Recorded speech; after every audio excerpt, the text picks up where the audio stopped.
Welcome to Sinister Stories, where the shadows hold more than just secrets. If you're a fan of the dark and the twisted, you're in the right place. Tonight, we dive into a tale that will send chills down your spine. Before we begin, make sure to hit that like button and subscribe if you haven't already, so you don't miss a single spine-tingling story.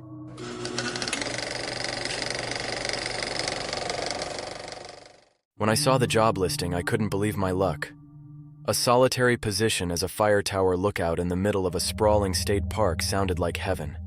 As someone who thrived on isolation and loved nothing more than a good book, it felt like the stars had aligned. At the time, I was scraping by working night shifts at Walmart, a job that had more than its fair share of unsettling tales. I applied immediately and, to my disbelief, got the job. The ranger station had me complete a week of training before my first shift. Most of it was dry coursework, CPR certification, safety protocols, and an overly detailed breakdown of the job's responsibilities. Finally, the day came to shadow an experienced ranger who drove ahead of me to the fire tower. The first sight of it made my heart race. Even in broad daylight, the structure loomed above the forest like some ancient sentinel.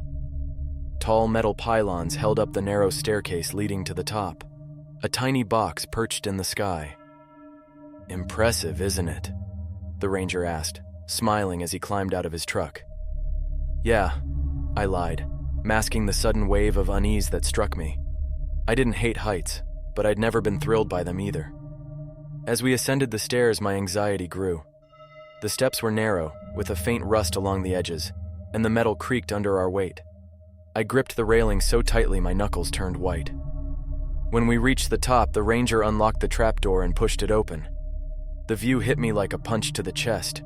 From the surrounding deck, I could see an unbroken expanse of forest stretching for miles in every direction. Peaks and valleys painted a picturesque backdrop, with the occasional glint of a distant lake. "Wait until you see this at sunset," the ranger said. I followed him inside the tower itself, and my apprehension melted into awe. The interior was like a compact studio apartment. A small kitchenette, complete with a sink, fridge, and cupboards, took up one corner. A cot and a simple wooden table filled the rest of the space. In the center of the room stood a map table, permanently etched with the surrounding terrain. Floor-to-ceiling windows offered a breathtaking 360-degree view. "This is home," the ranger said, grinning. "For 24-hour shifts anyway." He ran me through the basics. Hourly scans of the forest for smoke during the day, every 30 minutes at night, and using the radio or landline for emergencies. Most importantly, I was never, under any circumstances, to leave the tower until I was officially relieved. "Read the manual first thing," he added, his tone suddenly serious. "And don't forget to lock the trapdoor." "Got it," I said. On my way back to my car to grab my supplies, I noticed the ranger hesitating by his truck. He looked like he wanted to say something, but instead he waved, climbed into his vehicle, and drove off without another word. 3 trips later, I had everything up in the tower: groceries, books, my camera, and some personal items. Each trip was a grueling ordeal. On my last climb, I stumbled, nearly losing my grip on the box of supplies I was carrying. My heart slammed against my ribs as I regained my balance. Once inside, I collapsed into the chair and let out a shaky laugh. "Maybe this job isn't such a cakewalk after all," I muttered. Static crackled from the radio, making me jump. I grabbed it and said, "Hello?" But no one replied. The noise stopped as abruptly as it had started. Shrugging it off, I made my first scan of the forest. No smoke, just endless green. Satisfied, I started unpacking. While stashing groceries, I noticed the manual sitting on the map table. With a sigh, I decided to get it over with before my first official night. As soon as I opened the book, a piece of lined notebook paper fluttered out. I unfolded it, curious. Scrawled in messy handwriting, it read, "The real rules. Never under any circumstances leave the fire tower until you are relieved. Turn off all lights between 2 a.m. and 3 a.m. If the radio or phone rings during those hours, do not answer. If someone knocks on the trapdoor, tell them to wait until morning. Do not open it. If you see a glowing object floating toward the tower, cover your eyes and count to 50. If it doesn't disappear, repeat. If animals surround the tower, fire 2 flares 1 minute apart, then lock yourself in the bathroom." I frowned, rereading the list. A prank? Hazing the new guy? That had to be it. Shaking my head, I tucked the note back into the manual and skimmed the actual rules, which were just as dull as I'd expected. By the time I finished, twilight had fallen. The sunset painted the sky in fiery hues, and I stepped onto the deck with my camera. The forest bathed in orange and gold was breathtaking. But as I scanned the horizon, something caught my eye. A thin column of smoke rising in the distance. The sight of the smoke filled me with a strange mixture of dread and excitement. On the one hand, this was exactly what I'd been hired to deal with. On the other, the responsibility of potentially alerting emergency services weighed heavy. Grabbing the binoculars from the map table, I rushed back onto the deck and aimed toward the smoke. It wasn't a raging fire, at least, not yet. Just a thin, lazy column winding into the sky, its source obscured by dense tree cover. I flipped open the incident logbook and scribbled the details. Afterward, I grabbed the radio, my fingers trembling slightly as I keyed the mic. "Base, this is Tower 7. I've spotted smoke. Over." A burst of static answered me before a voice crackled through. "Copy that, Tower 7. Can you confirm the location?" I glanced at the map table, mentally aligning the topography with the view. "Looks to be east-southeast, near the old logging trail." There was a pause, then a reply. "Understood. We'll send someone to check it out. Stay put and keep an eye on it. Over." I released the mic and set the radio down, but the unease lingered. What if it spread? What if help didn't arrive in time? As the sun dipped below the horizon, the forest transformed. Shadows swallowed the trees, and the warm colors of dusk gave way to deep blues and blacks. I kept checking the smoke every few minutes, but it stayed the same, steady, unchanging. Around 10 p.m., I settled in at the table with a book, the occasional scan of the forest breaking up the monotony. The first few hours passed uneventfully, and I started to relax. But at 1:47 a.m., the quiet shattered. A loud thunk echoed from below, followed by another. I froze, my hand hovering over the manual. Someone was on the stairs. Heart pounding, I grabbed the flashlight and flicked it on. The beam barely cut through the darkness outside the windows. I leaned closer to the glass, trying to spot the source of the noise. Another thunk. This one was louder, closer. I snatched the radio.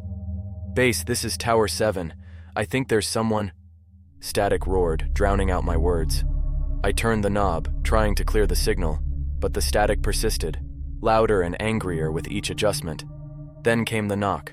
A sharp, deliberate rap on the trapdoor. "Hey!" a voice called. It was deep, gravelly, and unfamiliar. "Open up!" My mind raced. Was this a hiker in trouble? A park ranger responding to the smoke? But it didn't make sense. Why approach at this hour? And why hadn't they radioed ahead? I grabbed the notebook paper with the real rules and scanned it again. 4. If someone knocks on the trapdoor, tell them to wait until morning. Do not open it. My hands trembled as I called out, "Who are you? What do you need?" The voice replied instantly, its tone flat and emotionless. "Let me in. I'm cold." Something about the way they spoke made my skin crawl. I tightened my grip on the flashlight, inching toward the trapdoor. "I can't let you in," I said, trying to keep my voice steady. "Come back during the day." Silence. Then the knocking started again, faster and louder this time. My heart felt like it was going to burst out of my chest. "Go away," I shouted. The knocking stopped. For a moment, all I could hear was my own ragged breathing. I stared at the trapdoor, half expecting it to burst open. But nothing happened. I backed away, retreating to the map table. My eyes darted between the windows, scanning the deck for movement. The forest outside was pitch black, the trees swaying gently in the wind. Then I saw it. A faint glow, bobbing between the trees like a will-o'-the-wisp. At first, I thought it might be the beam of a flashlight, but it moved too erratically, zigzagging, dipping low before shooting upward. The notebook paper slipped from my hand as the rules flashed in my mind. 5.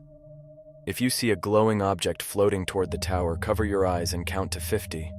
If it doesn't disappear, repeat. The glow grew brighter, heading straight for the tower. Panic surged through me as I dove behind the map table. Clamping my hands over my eyes, I started counting aloud. 1, 2, 3. The light intensified, burning through my closed lids. It wasn't just bright, it was alive, pulsating with an unnatural energy that made my stomach churn. 48, 49, 50. I peeked through my fingers. The glow was still there, hovering just beyond the deck. It seemed to pulse in time with my racing heartbeat. I squeezed my eyes shut again and started counting. By the time I reached 50 for the second time, the glow outside the tower was gone. I cracked an eye open and peered through the nearest window. The deck was empty, the forest beyond silent. Relief washed over me, but it was fleeting. The rules were clear. These things didn't just go away. They bided their time, waiting for you to slip up. I picked up the notebook, my eyes scanning the list of rules again, desperately looking for something I'd missed. But before I could process anything further, the radio hissed to life. Tower 7, this is base. Do you copy? Over. I lunged for the mic, my voice shaky. Base, this is Tower 7. I copy. Over. Your earlier report. Our ranger team reached the site you mentioned. No signs of fire. Are you certain about what you saw? Over. I blinked, my grip tightening on the radio. What do you mean? The smoke was clear as day. I logged it. Over. A long pause crackled over the airwaves. Understood. Keep us updated on any changes. Base out. I stared at the radio, my mind racing. No signs of fire? I'd seen the smoke. It wasn't a hallucination, was it? The trapdoor groaned beneath my feet, snapping me out of my thoughts. I backed away instinctively, aiming my flashlight at the door. Something scratched against the wood, a slow, deliberate sound like claws dragging over the surface. I clenched the flashlight tighter, my other hand hovering over the handle of the trapdoor. Whoever's down there, I told you to leave. The scratching stopped. For a moment, all I heard was the wind brushing against the windows. But then, a new sound rose, a low, guttural growl that seemed to vibrate the air around me. I stumbled backward, my heart hammering in my chest. Whatever was down there wasn't human.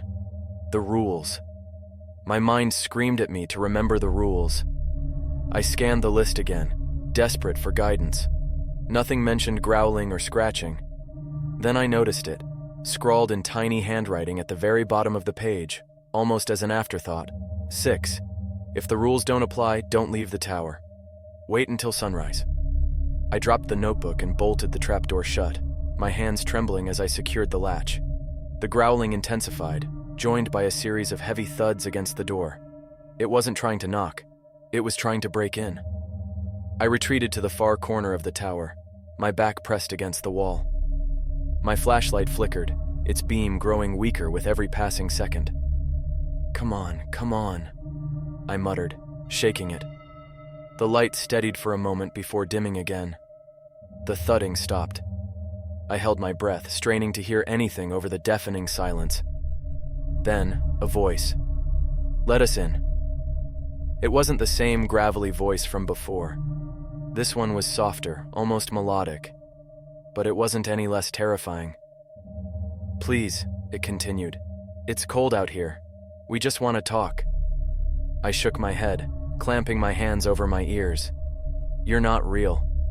You're not real. We can help you, the voice said, closer now. You're not safe in there. I risked a glance at the window and froze. They were there. Figures, dozens of them, loomed just beyond the deck, their forms barely visible in the pale moonlight. They weren't human. Their limbs were too long, their heads tilted at unnatural angles. And their eyes, they glowed, faintly, like the embers of a dying fire. My chest tightened as I realized they were all staring directly at me. The voice came again, softer this time, almost a whisper. Let us in. I backed away from the window, my legs shaking. No, I whispered. You can't come in. One of the figures stepped closer, its movements jerky and unnatural. It pressed a hand, if you could call it that, against the glass, leaving a smear of something dark and oily. "You're breaking the rules," it said, its voice echoing inside my head. "No," I muttered, clutching the flashlight like a lifeline. "I'm following them. You can't come in unless I let you." The figure tilted its head, its glowing eyes narrowing. "Who told you that?" I froze. Before I could respond, the trapdoor rattled violently. The figures outside began to move, their bodies shifting and contorting in ways that defied logic. My flashlight gave one final flicker before plunging me into darkness. I dropped to the floor, scrambling for my backup lantern. My fingers found the switch and I flicked it on, flooding the room with harsh white light. The figures outside recoiled, their glowing eyes narrowing to slits. The rattling below stopped. I stayed like that, huddled in the corner with the lantern, until the first rays of sunlight crept through the trees. When I finally mustered the courage to look outside, the figures were gone. But the smear on the window remained. Morning came as a reprieve, though the light filtering through the forest canopy felt weak, almost reluctant. The smear on the window drew my gaze again, its dark, oily sheen glistening in the sunlight. I approached it hesitantly, the lantern still clutched in one hand. It wasn't just a smear. Upon closer inspection, it seemed to pulse faintly, as though it were alive. My stomach churned. I grabbed a rag and tried to wipe it off, but the substance wouldn't budge. Instead, it spread, leaving a thin, almost iridescent film behind. "Forget it," I muttered, stepping back. My focus needed to be on survival, not on whatever that was. The notebook was still lying on the floor where I had dropped it the night before. I picked it up, scanning the rules again, hoping for some kind of guidance about what to do next. My eyes kept drifting back to the hastily scribbled addendum. 6. If the rules don't apply, don't leave the tower. Wait until sunrise. I'd followed the rule, and yet I felt no safer. The radio crackled to life, startling me. "Tower 7, this is base. Do you copy? Over." I hesitated before responding, the events of the night still fresh in my mind. "This is Tower 7. Go ahead, over." "We received another report of smoke, this time from Tower 5. Can you confirm anything from your position?" "Over." I frowned, stepping toward the window. Tower 5 was further east, its lookout just visible through the trees. "Stand by," I said into the mic, raising my binoculars. At first, everything seemed normal. The trees stood tall and unbroken, their leaves swaying gently in the breeze. But as I scanned closer to Tower 5, my heart sank. Smoke, thin and wispy, rose from somewhere in the distance. It wasn't a lot, but it was enough to set me on edge. "This is Tower 7. I confirm visual on smoke east of Tower 5. Over." The radio was silent for a moment before base responded. "Acknowledged. We'll send another team to investigate. Stay vigilant. Base out, stay vigilant." Easier said than done when your entire world had been upended by things you couldn't explain. I lowered the binoculars, my gaze drifting back to the smear on the window. The substance had grown, spreading in jagged lines like frost on glass. A sudden clang from below made me jump. I froze, listening. The sound came again, followed by a low guttural growl. My blood ran cold. "Not again," I whispered. "The rules. I needed to check the rules." But as I opened the notebook again, I noticed something strange. The list had changed. The original 5 rules were still there, along with the 6th, but a new line had appeared, written in the same rushed, messy handwriting. 7. If you see smoke, do not investigate. It's not a fire. I swallowed hard, my mind racing. Was this a warning, or was it some kind of trap? The clang below grew louder, more insistent. I could hear the trapdoor rattling, the same as before. I grabbed the radio, my hands trembling. "Base, this is Tower 7. I need assistance. Something is trying to get into my tower. Over." Static. "Base, do you copy? Over." The radio hissed, but no voice came through. I backed away from the trapdoor, my heart pounding. The notebook fell from my hands as I scrambled for the lantern, turning it back on. The harsh light illuminated the room, but the noises below didn't stop. Instead, they grew louder. A new sound joined the fray, a whispering, faint but unmistakable. It came from everywhere at once, as though the walls themselves were speaking. Let us in. I covered my ears, shaking my head. No, you're not real. The voices laughed, a chilling, inhuman sound that made my skin crawl. The trapdoor rattled harder, the bolts straining against the pressure. Then, silence. I lowered my hand slowly, my ears still ringing from the cacophony. The lantern flickered, casting strange shadows across the room. I tightened my grip on it, my eyes darting to the trapdoor. It wasn't moving anymore. But something was wrong. The air around me felt heavy, oppressive, as though the tower itself were alive. The windows began to fog up, obscuring the view outside. And then I saw them. Figures, hundreds of them, pressed against the glass, their glowing eyes staring at me. I stumbled backward, the lantern slipping from my grasp and shattering on the floor. Darkness swallowed the room, the trapdoor burst open. The darkness was suffocating, clinging to me like a second skin. My breaths came shallow and quick as the trapdoor slammed against the floor, the sound reverberating through the tower. I fumbled for the flashlight in my belt, my fingers trembling. The clicking sound as I turned it on felt deafening. The beam of light cut through the inky blackness, landing squarely on the trapdoor. It was open, but nothing emerged. Hello? My voice cracked, the word barely more than a whisper. Silence. I swept the flashlight around the room, the beam bouncing off the walls and illuminating nothing but the growing smear on the window. The oily substance had spread across all the glass, coating it completely. The tower felt like a sealed box now. No way in, no way out. The whispering started again. Why resist? Why fight? It wasn't coming from below this time. It was everywhere. Above, behind, within. My head throbbed as the voices overlapped, growing louder and more insistent. I clamped my hands over my ears, dropping the flashlight. It rolled across the floor, casting wild shadows as it spun. "Leave me alone!" I screamed.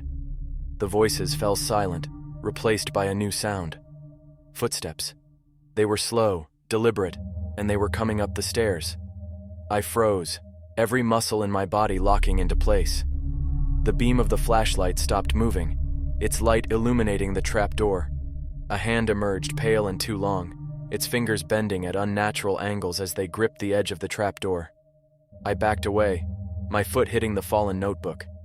The hand was followed by an arm, then a head. Its face was wrong. It had too many eyes, all of them glowing faintly with the same eerie light I'd seen outside. Its mouth stretched too wide, rows of jagged teeth glinting in the flashlight's beam. I scrambled for the lantern's remains, grabbing the shattered base. It was heavy, solid, and sharp along the edges. The creature pulled itself fully into the room, its elongated limbs contorting unnaturally as it crawled toward me. I swung the lantern base with all my strength. The impact sent a jarring pain up my arm, but the creature barely flinched. It turned its head toward me, its too many eyes narrowing. "Why do you fight?" it asked, its voice a low growl that resonated deep in my chest. "Stay back!" I yelled, swinging again. This time it caught the lantern base mid-swing. Its fingers closed around the metal, bending it effortlessly. Panic surged through me. I grabbed the flashlight, aiming the beam directly at its face. The creature recoiled, hissing loudly. Its body twisted unnaturally as it backed away, retreating toward the trapdoor. "Light!" it hissed. "Too bright." My heart pounded as I realized the flashlight was my only defense. I lunged for the notebook, flipping to the rules. Desperation made my hands clumsy, but I found the list. Another line had appeared beneath Rule 7, 8. If it gets in, use the light. It won't last long, but it will give you time. Time for what? I didn't have time to wonder. The creature was recovering, its head tilting as it studied me. I grabbed the flashlight, aiming it at the smear-covered windows. "You want in? Let's see how you like this." I clicked the light off, plunging the room into darkness. The whispers roared to life, an overwhelming cacophony of anger and hunger. I turned the flashlight back on, aiming it at the nearest window. The smear hissed and bubbled as the beam hit it, the oily substance retreating like it was alive. "Let us in!" the voices screamed, louder now. "No! I shouted, moving the light across the room, burning away the smears one by one. The creature hissed again, retreating further. Its limbs twisted and contorted as it slipped back through the trapdoor. For a moment I thought I'd won. But then the tower shook violently, the walls groaning under the strain. The windows cracked, their surfaces spiderwebbing with fractures. The notebook fell open to a new page, the words scrawled in blood-red ink. 9. If they break through, you must leave the tower. The forest is your only chance. My stomach churned. Leave the tower? The rules had been explicit. Stay inside until sunrise. But sunrise was hours away, and the creatures weren't stopping. The cracks in the windows widened, and the oily substance began to seep through, dripping onto the floor. The whispers grew louder, more insistent. I had no choice. Grabbing the flashlight and the notebook, I shoved the trapdoor open and climbed down the ladder as fast as I could. The forest loomed below, dark and endless. I hit the ground running, the flashlight cutting through the shadows. The trees seemed to close in around me, their branches reaching out like skeletal fingers. Behind me, the tower groaned one last time before collapsing in a deafening roar. I didn't look back. The rules had saved me before. Now I just had to hope they would save me again. The tower's collapse echoed behind me, a thunderous roar that seemed to shake the earth. I didn't dare turn around, my legs moving on sheer adrenaline. The forest loomed like a living entity, its dense canopy blocking even the faintest moonlight. The flashlight in my hand was my only lifeline, its beam cutting through the shadows. The rules, they were all I had left. I fumbled with the notebook as I ran, the pages flipping wildly in the wind. A new entry glared at me in crimson ink. 10. Do not follow any voices you recognize.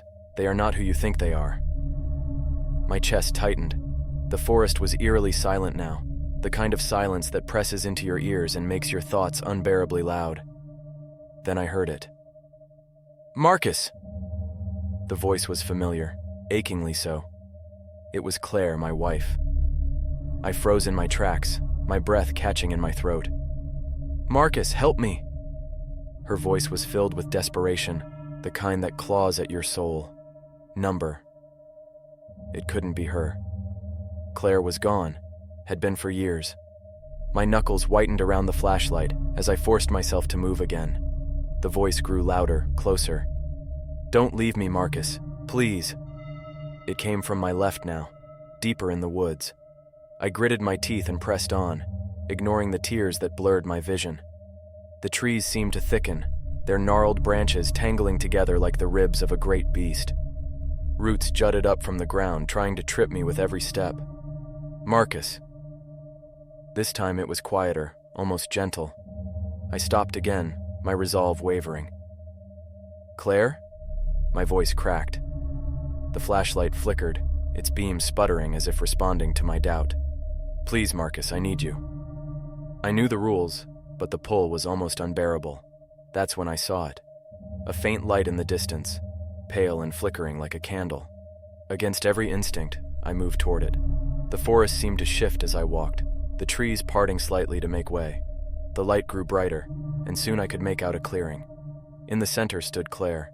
She looked just as I remembered, her golden hair catching the dim light, her eyes wide with a mix of fear and relief. Claire, I whispered, stepping closer. Her face lit up, but something was wrong. Her smile didn't quite reach her eyes, and her body seemed too still, like a mannequin waiting for its next pose. Marcus, it's really me. You can save me. The flashlight flickered violently, the beam dimming to near darkness. And then I saw it, the faint shimmer around her edges, like heat waves rising off asphalt. This wasn't Claire. I stumbled back, the notebook slipping from my grasp. Her expression twisted, her mouth stretching unnaturally wide. Don't you love me, Marcus? The voice was no longer hers. It was deeper now, layered with something guttural and ancient. I turned and bolted, my feet pounding against the forest floor. The thing that had worn Claire's face let out a piercing shriek, the sound so loud and sharp it felt like needles driving into my skull. The trees around me shifted again, their branches clawing at my clothes, my skin. The flashlight's beam bounced erratically, casting grotesque shadows that seemed to reach for me. I grabbed the notebook as I ran, clutching it like a talisman.